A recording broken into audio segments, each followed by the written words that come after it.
नमस्कार, मैं नियाज खान और आप देख रहे हैं एनएमएफ न्यूज। बृजभूषण शरण सिंह और पहलवानों के बीच जो भी मामला चल रहा है उसमें हर रोज नए नए मोड़ आ रहे हैं। कभी ऐसा लग रहा है कि पहलवानों ने बृजभूषण पर जो भी आरोप लगाए हैं वो निराधार है, क्योंकि बृजभूषण सिंह ने भी कई बार कहा है कि अगर उनके खिलाफ कोई सबूत है तो पहलवान पेश करे, मगर पहलवान इस तरह के सबूत पेश नहीं कर पा रहे हैं। इसके अलावा जिस नाबालिग पहलवान ने बृजभूषण पर यौन उत्पीड़न का आरोप लगाया था और एफआईआर दर्ज कराई थी, उसके पिता ने कुछ दिन पहले ही अपना बयान बदल दिया था और अपने आरोप को खारिज कर दिया था और दबाव का आरोप लगाया था। खैर, अब ये दबाव किस तरफ से है ये कहना मुश्किल है। ये सब देखकर ऐसा लग रहा है कि पहलवानों के आरोप का कोई पुख्ता आधार नहीं है। वहीं कई बार कुछ ऐसी भी चीजें निकलकर सामने आ जा रही हैं जो पहलवानों के आरोपों को और मजबूत बना रही हैं। जैसे कईयों ने बृजभूषण के खिलाफ इस तरह के आरोप लगाए हैं और अब इस मामले में एक और नया मोड़ आ गया है, क्योंकि अब एक इंटरनेशनल रेफरी ने बृजभूषण के खिलाफ बयान दे दिया है, जिसके बाद पहलवानों का पक्ष और मजबूत हो गया है। दरअसल इस मामले में एक शिकायतकर्ता ने कहा था कि मार्च 2022 में जब लखनऊ में एशियाई चैंपियनशिप के ट्रायल के अंत में फोटो क्लिक करा रही थी, तब भारतीय कुश्ती महासंघ के अध्यक्ष बृजभूषण शरण सिंह ने मेरे नितंबों पर हाथ रखा, जिसके बाद मैंने तुरंत दूर जाने की कोशिश की और इसी आरोप की पुष्टि की है अंतर्राष्ट्रीय कुश्ती रेफरी जगबीर सिंह ने। जगबीर सिंह ने अपनी गवाही में बृजभूषण शरण सिंह के खिलाफ बोलते हुए कहा कि वे इस दौरान बृजभूषण और शिकायतकर्ता महिला पहलवान से कुछ ही फीट की दूरी पर खड़े थे। आपको बता दें कि जगबीर 4 राज्यों में 125 से ज्यादा संभावित गवाहों में शामिल हैं, जो केंद्रीय खेल मंत्री अनुराग ठाकुर के बयान के अनुसार पुलिस जांच का हिस्सा है।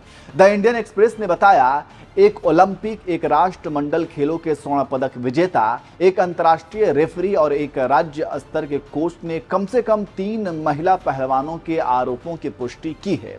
जगबीर सिंह ने बृजभूषण पर आरोप लगाते हुए कहा, मैंने उसे बृजभूषण के बगल में खड़े देखा। उसने खुद को छुड़ाया, धक्का दिया, बुदबुदाई और दूर चली गई। वह राष्ट्रपति के बगल में खड़ी थी लेकिन फिर सामने आ गई।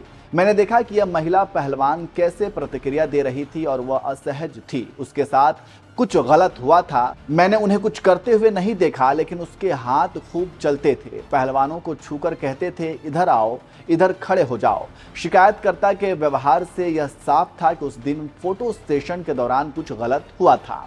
आपको बता दें कि एफआईआर में पीड़ित महिला ने आरोप लगाते हुए कहा था, चूंकि मैं सबसे लंबे पहलवानों में से एक थी, इसलिए मुझे आखिरी पंक्ति में खड़ा होना था।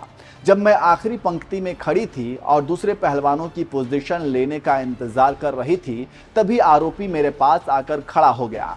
मैंने अचानक अपने नितंब पर एक हाथ महसूस किया। मैंने तुरंत पीछे मुड़कर देखा और मैं हैरान रह गई। आरोपी ने अपने हाथ मेरे कुल्हों पर रख दिए थे। आरोपी के अनुचित स्पर्श से खुद को बचाने के लिए मैंने तुरंत उस जगह से दूर जाने की कोशिश की। हालांकि जब मैंने वहां से जाने की कोशिश की तो आरोपी ने जबरन मेरा कंधा पकड़ लिया। किसी तरह उसके चंगुल से मैंने खुद को छुड़ाया। चूंकि मैं टीम के साथ तस्वीर खिंचवाने से नहीं बच सकती थी, इसलिए मैंने आरोपी से दूर जाकर पहली पंक्ति में बैठने का फैसला किया। तो इस तरह से आप समझ सकते हैं कि बृजभूषण मामले में किस तरह से अब नए नए मोड़ आ रहे हैं और खुलासे हो रहे हैं।